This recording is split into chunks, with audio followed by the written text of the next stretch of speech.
Hello everybody, and welcome back to Let's Play King's Quest 2. Last time, we, been searching around for that, thing that the Count asked us to get for him. I forgot what it was exactly. Some sort of heirloom. And we looked around, and it was supposed to be in the grave of a certain person, but that certain person was actually buried in the graveyard where the church is, where the werewolves live. Let's go get it! Because that sunrise is a-coming. Oh dear. Yeah, that's kind of nerve-wracking right there. And luckily that sugar cube's still working good for us. So let's get on. You climb back into the decrepit rowboat, and the shrouded ghoul ferries you back across the lake. Alright, let's get over there and get this over with. Hey, we got out. That was easier than getting in.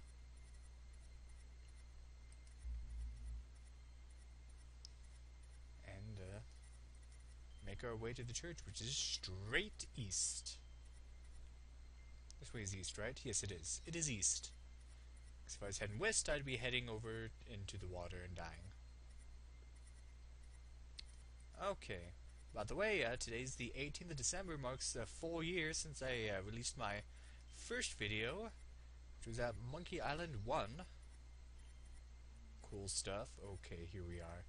And somewhere we haven't visited is this graveyard over here. Actually, we have to go through the church to get to it, don't we? Your heart beats faster and faster as you push on the handle of the church door. It opens, and you nervously step inside. They don't seem to be here. The crucifix has been removed from its original place of prominence, and now leans at a careless angle against the wall. So yeah, their religion is more of a foul thing. Whoa, was this new? Evidently, someone stands at the center of the symbol, as you can see some hair on that part of the floor. Perhaps I want to save. That's better. A large tapestry now adorns the wall behind the altar. The image on the tapestry bears a depiction of some kind of ceremony or ritual. It is somehow reminiscent of the room you are now standing in. Does anything happen if we stand in the middle? Doesn't look like it. Good. You see a book sitting on the altar. It appears old and worn. Let's check it out. You look over the book. It is a journal written by Lowolf, head monk of the Church of Kalima. Flipping through it, you see a paragraph with a name you recognize. It is frustrating as always, dealing with Count Caldor and his ilk. He is just like his father, perhaps even worse. He insists that Kalima be pushed forward to enlighten the peasantry. Can he not see that this path leads to ruin? How can the people retain their moral goodness if their minds are filled with knowledge of the wider world and all of its sin? Gosh, that reminds me of, You turn a few more pages and choose another interesting-looking paragraph. Reminds me of the common mindset of the people today. I am quite convinced that Caldor is so blinded by his so-called vision for Colima that he cannot see the folly of his intentions, and yet he is the lord of Colima. To publicly refute him would be to create confusion and anger in the people. I am a man of patience, the greatest gift his grace has granted me. Perhaps time will settle this young lord's idealism and grant him sense in the process. The journal largely contains many entries of similar types and of daily matters of a monk's life.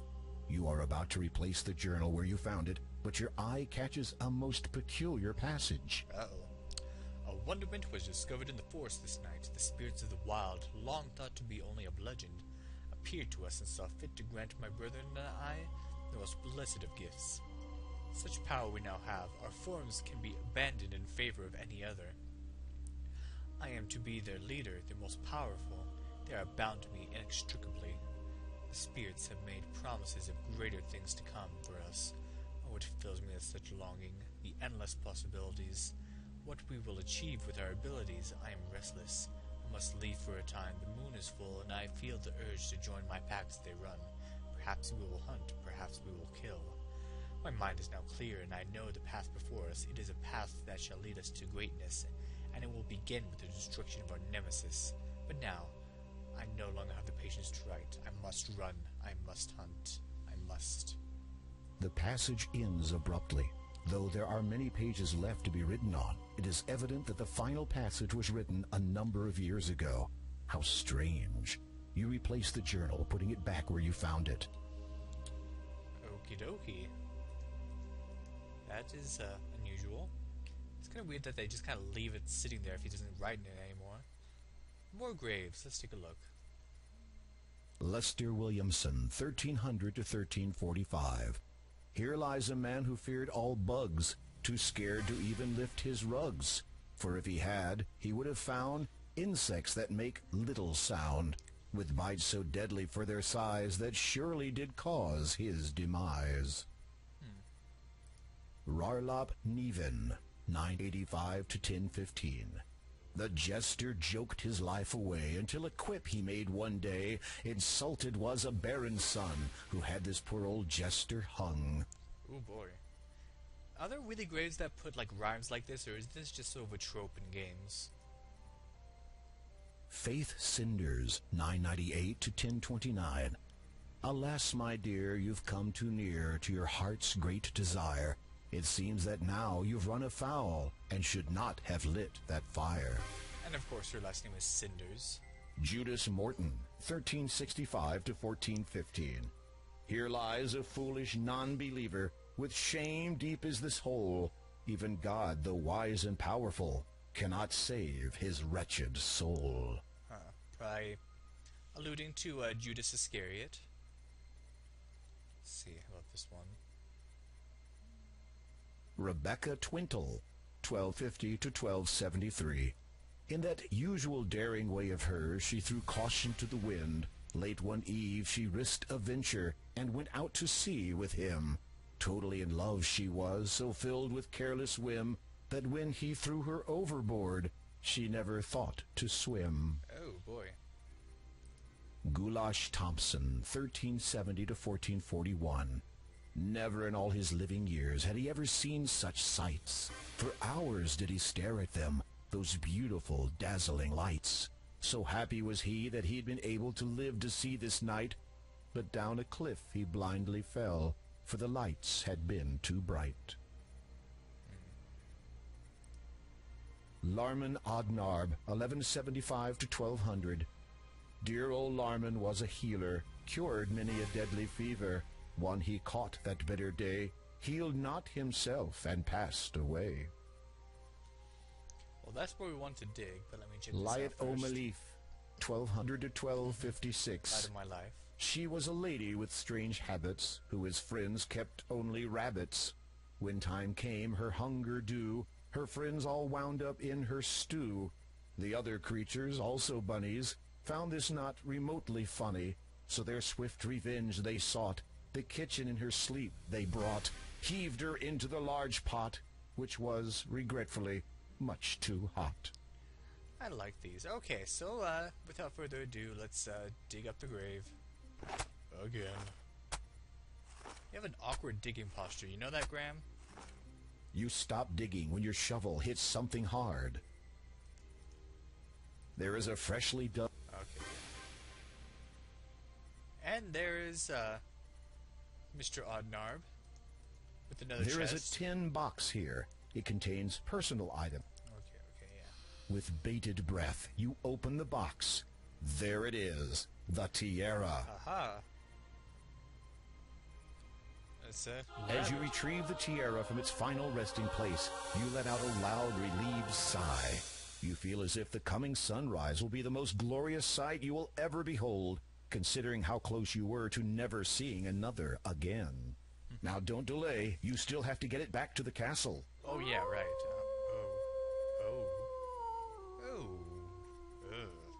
You freeze as a wolf's howl sends shivers down your spine. You force yourself to turn and face... nothing. Your anxiety must be causing you to hear things. Pretty sure I heard that. A full radiant moon casts its pale light over Kalima. You find it vaguely disturbing that the church cemetery is the best vantage point from which to view it tonight. Yeah, I don't think there's any other place where we can see the moon. It is likely that only the most devout believers have been buried in there. Okay, let's get out of here.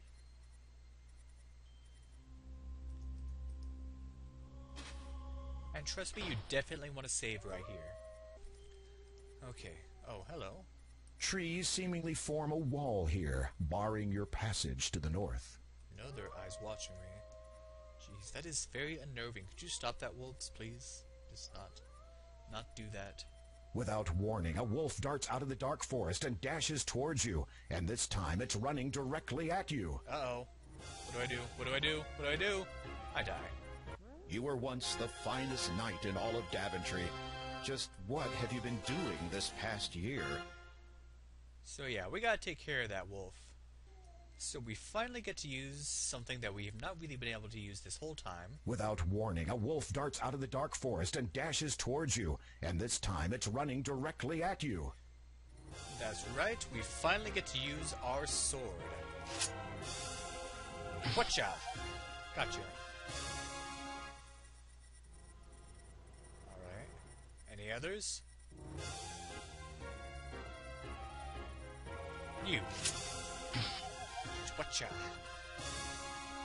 Any others? Come on. Just try me. Make my day. Whatcha? You breathe a sigh of relief and clean your sword against the body of the nearest wolf. Hopefully this will be the last time you'll ever have to defend yourself in such a manner. It has always filled you with loathing to even consider killing another creature. This time has been no exception. Aww. Graham doesn't like killing things.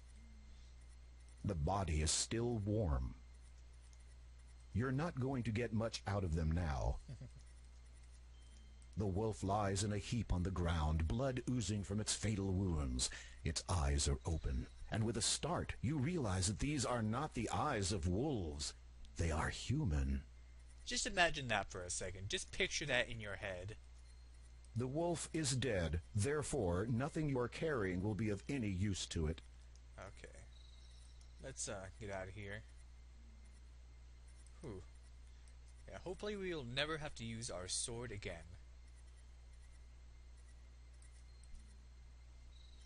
Alright, so back to the Count. And everything got really quiet. Okay. Up here. And to the swamp. Do I have to follow that thing again? Yeah, I have to use the poem again. Hold on, I'll just do that off screen. Okay, I'm back, and once again, very good idea to save your game. Okay, so let's get going, and Mr. Ferryman? Something is wrong here. There is no boat, no boatman, and... Oh, no. Oh, no jeez. escape. That wolf is The jacked. monk and his Look at pack him. have tracked you here, and they clearly intend to do nothing less than rip you to pieces. If you're going to do something, now would be a very good time. Alright, let's use the sword again. Perhaps a long-range strategy is called for. Boatman. Boatman. He's more likely to chat after he's torn you to shreds. Oh, for howling out loud. A long-range strategy, huh? Okay. Remember these reeds right here, how they're nice and hollow, and we need a long-range strategy? Let's grab one of these. You tug Quickly. forcefully at one of the reeds until it finally breaks free. You put it away and carry it with you. Let's check it out. It is a reed, which naturally has a hollowed-out middle. You stick a finger in each end of the reed and spend the next several minutes trying to remove them. Several minutes? Gosh. Okay, and as a projectile, we can use a needle. But a needle won't do much harm, unless... Very carefully, you bend down and soak the tip of the needle in the foul, toxic water. Alright. And we combine the two. I wonder if you could touch it and get killed. Ouch! The needle pierces your skin Oh my easily. gosh. A heavy dizziness overwhelms your senses. Shouldn't have done that. As the poison instantly takes effect, you barely have seconds to decide that this was not such a good idea. Oh my gosh. Okay, yeah, let's do it the right way. Okay, so combine needle with reed. The silver needle fits perfectly into the end of this hollow reed, making a sturdy pea shooter. The coating of deadly poison makes the needle a lethal projectile. You know what to do. Well, that was quick. And where were you?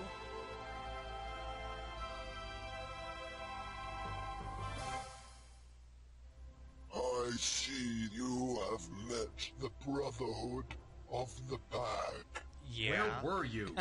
There. Detained. A man who had assumed your appearance boarded my boat. When we reached the other side, I perceived the flaws of his disguise and dispatched him instantly.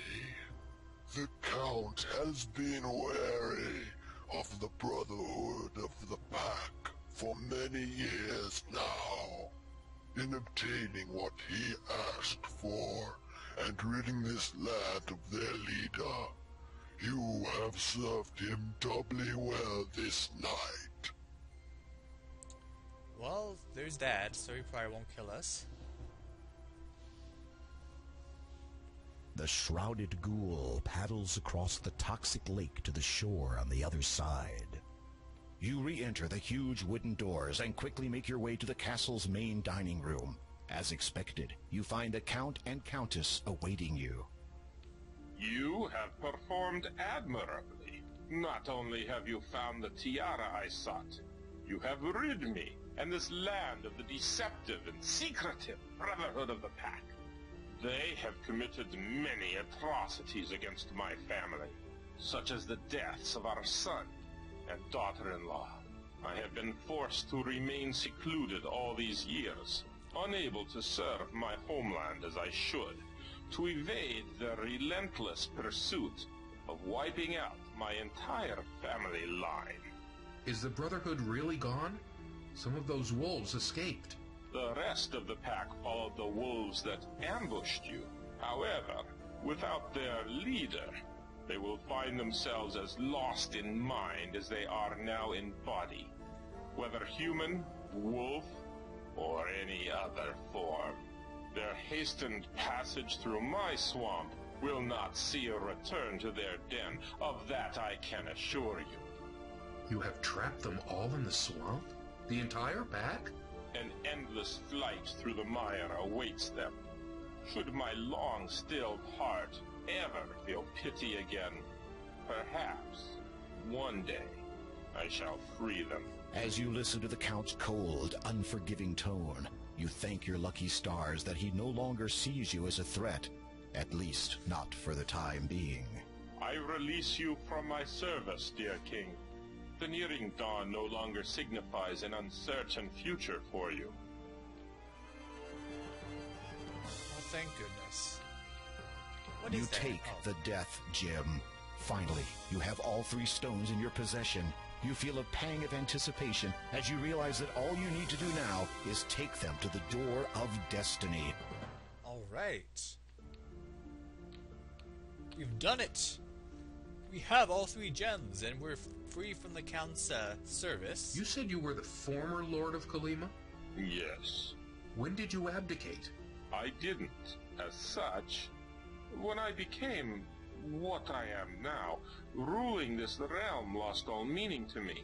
All that mattered was the well-being of my dearest treasure. You flatter me. It is well deserved. All that mattered to me was her safety. I concerned myself with little else. And now? I have recently given thought to. But no, it is a foolish notion to entertain. The people would never accept me as I am now. Well, who Your knows? statue in the town still stands. The people obviously hold you in high regard even after all the years of your absence. Perhaps.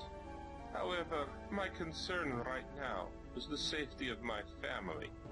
I have taken steps to ensure that they are better protected from our enemies. The Count has nothing... Okay, and her? The Count... Okay. Let's get out of here. I wonder if Possum has I anything to wish say you to the us. best, dear king. You too, A buddy. word of advice, King Graham. Once you have found the lady you seek, protect her with all your strength. Never leave her side, and place no importance above that of her well-being. Give your life for hers if it should ever come to that. Love can last an eternity, but your loved one can be lost in an instant. Oh. Heed those words, my king, and farewell. I think that's probably the same voice actress that also does her old lady version as well. I could be wrong, but... Oh, and Possum's not here anymore. Okay, never mind.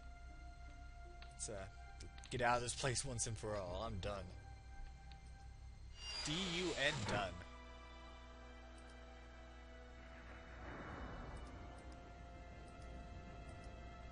Come on, old buddy, old pal.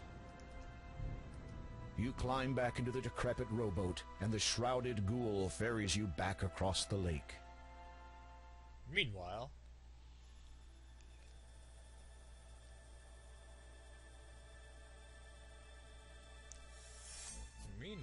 come on. Game? Oh, do I have to click? Oh, okay. He did what? Well, it would appear that our Count's loyalty was to be questioned after all. Haldor has decided to leave us, now that he again has his wife at his side. No one has ever left my service before. Yes, Father, it is most regrettable. It is unthinkable! Yes, Father, it is quite unthinkable. It is up to you then, Sister Agatha. Yes, Father, it is, pardon? Oh, jeez. You will have to deal with it yourself. If Graham dies abroad, the crown will pass to me. And with it, the item will be known to me at long last. Why would the crown pass Father, to him? are you sure? It is an ancient legend. It does exist, and I will find it. Do you hear me, Agatha? Graham is not to return to Daventry alive.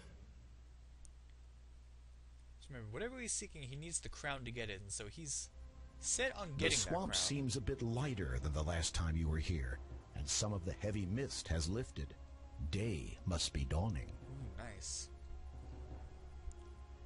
Yeah, why would he be getting the crown if I were to die abroad? That is strange. Oh, well, we have all 3 stones. What awaits us on the other side of the stone door once we put them all in? Well, you are just going to have to find out next time on Let's Play King's Quest II. Thank you for watching, and have a good day.